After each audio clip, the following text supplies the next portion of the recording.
Assalamualaikum everyone. I hope you guys are all fine and in the best of your health. Welcome back to my YouTube channel and welcome back to another video. कुछ days पहले मैंने Instagram के ऊपर एक session रखा था, Q&A session था वो, जिसके अंदर बहुत सारी लड़कियों ने क्वेश्चंस पूछे थे रिलेटेड टू प्रेगनेंसी और मेरे ही प्रेगनेंसी जर्नी के रिलेटेड बहुत सारी लड़कियां पूछना चाह रही थी।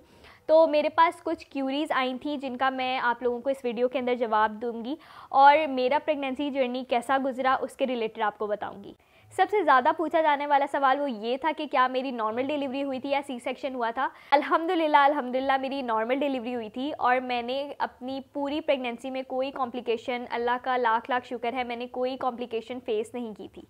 सेकंड पूछा जाने वाला सवाल ये था कि क्या नॉर्मल डिलीवरी इजी है या सी सेक्शन इजी है और बेबी की पोजीशनिंग के रिलेटेड क्वेश्चन था। नॉर्मल डिलीवरी के अंदर होता ये है कि आपको नेचुरल एक प्रोसेस से गुजरना होता है और आपका बेबी जो है वो दुनिया में आ जाता है, और सी सेक्शन के अंदर आपको पेन इतना बेयर नहीं करना पड़ता। आपको एनेस्थीसिया या वो जनरल एनेस्थीसिया देंगे या आपको एपिड्यूरल देंगे जिसके थ्रू आप जो है थोड़ी देर के लिए आपकी बॉडी जो है वो नम होगी, या आप पूरे अगर जनरल एनेस्थीसिया आपने लिया आप बेहोश होंगे और आपका बेबी जो है वो डिलीवर हो जाएगा। रिलेटेड टू बेबी पोजीशनिंग, तो एक होती है ब्रिज पोजीशन। ब्रिज पोजीशन में होता है आपका बेबी का हेड जो है वो अपवर्ड होता है और बॉटम साइड जो होती है वो डाउनवर्ड होती है, और सेफेलिक पोजीशन के अंदर आपका बेबी का जो हेड है वो डाउनवर्ड होता है और बॉडी जो होती है वो अपवर्ड डायरेक्शन के अंदर होती है। जब आपके बेबी की नॉर्मल डिलीवरी है, ज़्यादा चांसेस नॉर्मल डिलीवरी के हैं, तो उसमें आपके बेबी की जो पोजीशन होती है वो सेफेलिक पोजीशन होती है।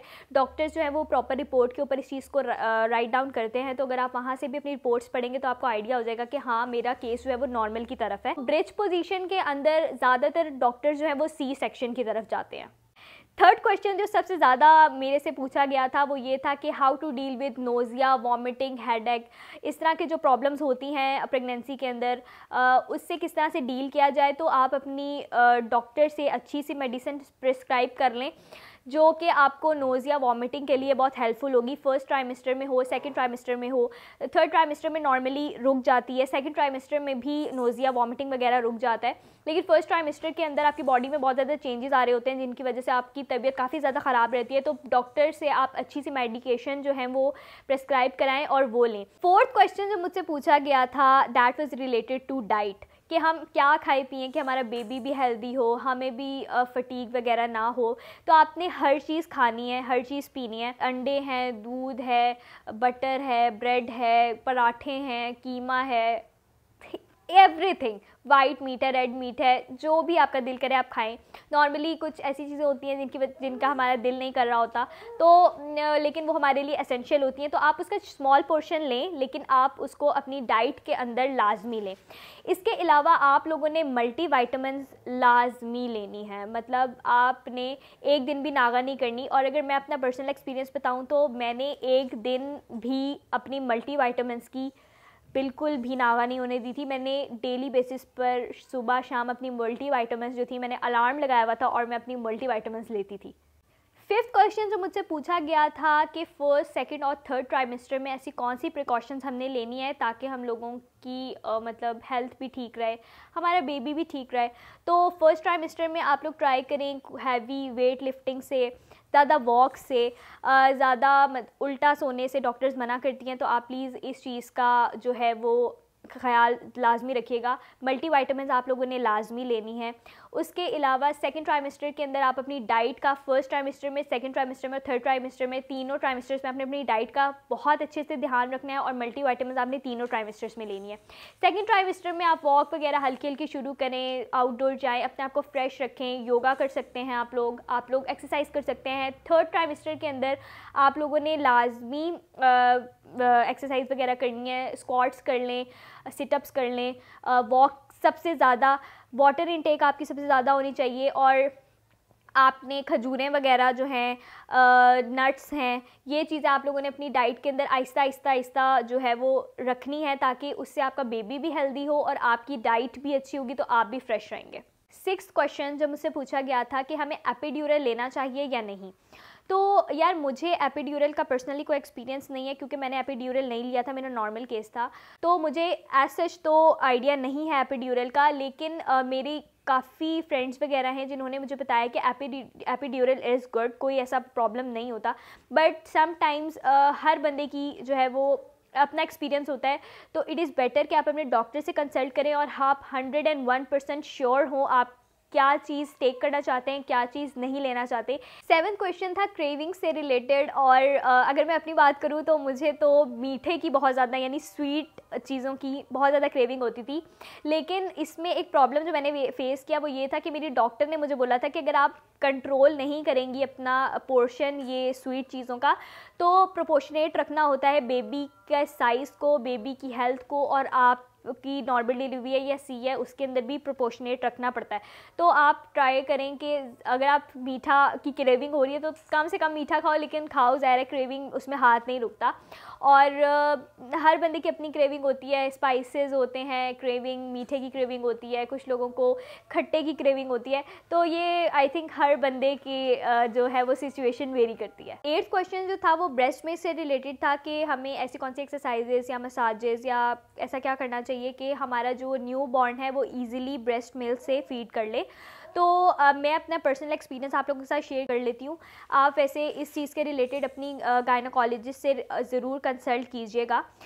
इन माय पर्सनल एक्सपीरियंस मैंने 37-38 वीक में जब हॉट बाथ आप ले रहे होते हो तो नहाते हुए ही आप जस्ट थोड़ा सा मसाज अपनी ब्रेस्ट का कर लो ताकि आपके जो ग्लैंड्स हैं वो एक्टिवेट हो जाए। और जब आपका 37th या 38th वीक जो है उसमें आप हो तो आप ब्रेस्ट पम्प के थ्रू थोड़ा सा आपने 4 टाइम्स सिर्फ 4 पंप आपने करने हैं दिन में, 1 दफ़ा या 2 दफ़ा, इससे ज़्यादा नहीं। तो उससे ये होता है कि आपके ग्लैंड्स जो है वो एक्टिवेट हो जाते हैं और जब बेबी सकिंग स्टार्ट करता है तो ईज़िली उसका जो फीड है उसको मिल जाता है। तो ये मैं अपना पर्सनल एक्सपीरियंस आप लोगों के साथ शेयर कर रही हूँ। आप लोग ज़रूर अपनी गायनोकोलॉजिस्ट से भी इसके रिलेटेड पूछ लीजिएगा। 9th क्वेश्चन जो था वो था लेबर पेन के रिलेटेड, कि लेबर पेन कितना हाई होता है, बेरेबल होता है या नहीं।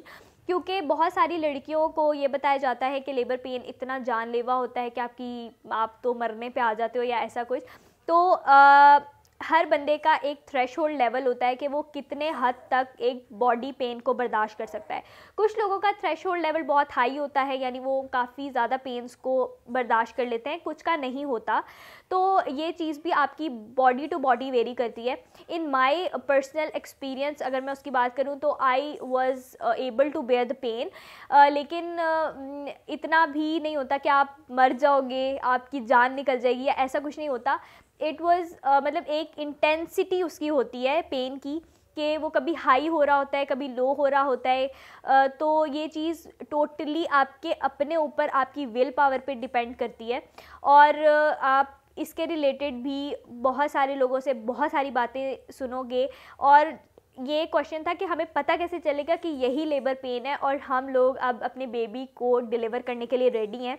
तो वो पेन आपके थ्रू आउट ज़िंदगी में ऐसा फ़र्स्ट टाइम वो पेन होगा कि वो आपको पता चल जाएगा कि हाँ यही लेबर पेन है। वो बहुत डिफरेंट होता है। It is something like periods में जो क्रैम्प्स पड़ते हैं ना, उससे रिलेट करता है।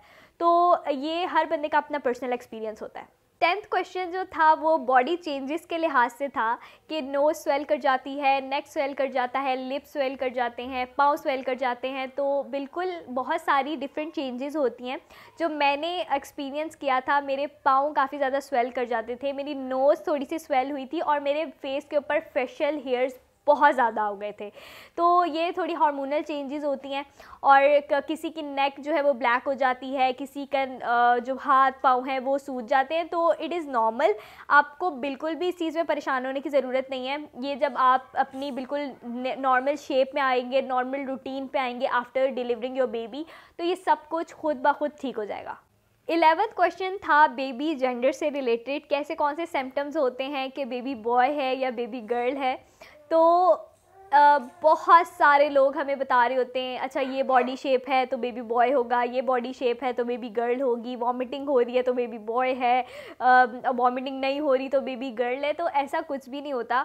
मैंने तो बहुत मिक्स ओपिनियन सुने थे और किसी ने ठीक बोला, किसी ने एम ही बोल दिया। तो ये चीज़ें जो होती हैं वो बिल्कुल जो है ना, कोई सच नहीं होता इसमें, ये बिल्कुल मिथ्स होती हैं, लोग बस अपने अंदाजे लगा रहे होते हैं।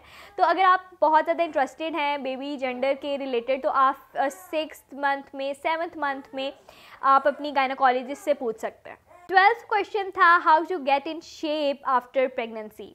तो मेरा जो पर्सनल एक्सपीरियंस रहा इसमें वो ये था कि मैं जैसी प्रेगनेंसी से पहले थी उसी तरह मैं बाद में भी थी। मेरे थोड़े से कुछ किलोज़ जो हैं वो बढ़े होंगे, ज़्यादा नहीं। ये भी genes to genes, person to person चीज़ वेरी करती है। अगर आप लोगों ने शेप में रहना है तो आप वाटर इनटेक बहुत ज़्यादा करें, ब्रेस्ट फीडिंग आपने करवानी है अपने बेबी को if you want to get in your shape, ये बहुत इंपॉर्टेंट है।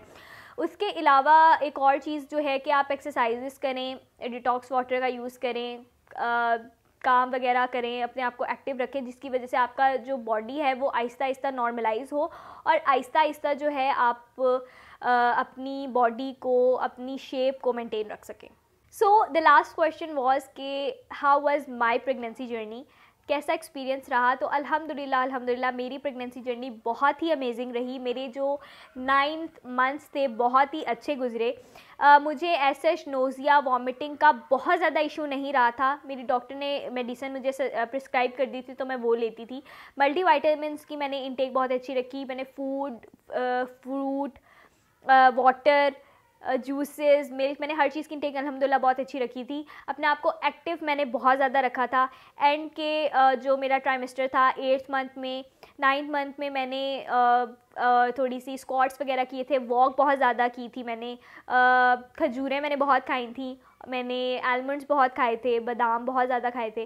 तो ये जर्नी मेरा बहुत अच्छा रहा। उसके बाद जो मेरा डिलीवरी टाइम था उसमें अल्हम्दुलिल्लाह मुझे लेबर पेन्स जो थे वो खुद ही स्टार्ट हो गए थे। और मैं जब हॉस्पिटलाइज हुई थी तो मुझे पता चला था कि एवरीथिंग विल गो नॉर्मल, तो सब कुछ नॉर्मल था अल्हम्दुलिल्लाह। और मुझे कोई एपिड्यूरल वगैरह भी उन्होंने नहीं लगाया था। ऐसा कोई इंजेक्शन मुझे नहीं याद पड़ता कि कोई ऐसा इंजेक्शन उन्होंने मुझे लगाया हो। तो वो भी मेरा बहुत अच्छा टाइम रहा। And when I saw my baby तो मैं हर चीज़ भूल गई थी। It was the best feeling of the world जब यशल को मैंने देखा था। और वो टाइम में जब भी याद करती हूँ ना, मैं कहती हूँ what a magical moment that was. और बड़ा अच्छा रहा, स्मूथ रहा सब कुछ। प्रेगनेंसी के बाद मैंने अपनी काफ़ी केयर की थी, डिलीवरी के बाद भी मैंने अपनी काफ़ी केयर की थी। थोड़ा सा मैंने ये था कि नॉर्मल डिलीवरी थी तो मैंने थोड़ी सी बस लापरवाही ये कर दी थी कि थोड़े से मैंने वॉक वगैरह एक दिन के बाद ही स्टार्ट कर दी थी, जिसकी वजह से थोड़ा सा मेरे स्टिचेस में जो था वो पेन सा था, लेकिन वो बेरेबल था, बिल्कुल इतना ज़्यादा नहीं था। तो मेरा वो वाला जर्नी भी बहुत अल्हम्दुलिल्लाह अच्छा रहा। So this is the end of the video guys. I hope आप लोगों को ये वीडियो इन्फॉर्मेटिव लगी होगी। मैंने अपने पर्सनल एक्सपीरियंस से काफ़ी चीज़ें आप लोगों के साथ शेयर की हैं। आप लोगों को ये वीडियो अच्छी लगी है, आप लोगों ने इसको करना है लाइक, कमेंट्स करने हैं। अगर आपकी कोई भी क्यूरीज है आप कमेंट्स में मुझसे पूछ सकते हैं, मैं आप लोगों को कमेंट सेक्शन के अंदर ज़रूर जवाब दे दूँगी। और आप लोगों ने इस वीडियो को शेयर करना है उन सब लड़कियों के साथ जो कि अभी इस सिचुएशन से गुजर रही हैं, ताकि उनको भी हेल्प मिले। आप लोग अपनी डॉक्टर से ज़रूर कंसल्ट कीजिएगा कि आप लोगों की सिचुएशन कैसी है और आप लोगों की बॉडी के रिक्वायरमेंट्स क्या हैं, वो आपकी डॉक्टर आपको बेहतर गाइड कर सकती हैं। बस मैं आप लोगों को एक चीज़ का मशवरा दूंगी कि अपनी मल्टीविटामिन्स नहीं छोड़ने। और मेरी बहुत सारी दुआएं हैं उन लड़कियों के लिए, उन सब लोगों के लिए जो कि इस डेज से गुज़र रही हैं, इस सिचुएशन से गुज़र रही हैं। अल्लाह ताला उन सबको खैर खैरियत से फारिग करे। और जिन लोगों के पास ये नेमत नहीं है, मैं उनके लिए बहुत ज़्यादा दुआ गो हूँ कि अल्लाह ताला उनको इस नेमत से नवाजे। और आप लोगों को बहुत सारा प्यार, आप लोग मुझे भी अपनी दुआ में याद रखिएगा। मेरे YouTube चैनल को आप लोगों ने सब्सक्राइब करना नहीं भूलना। मुझे Instagram पे और TikTok पे आप लोगों ने लाजमी फॉलो करना है। मिलते हैं नेक्स्ट वीडियो में, बाय बाय।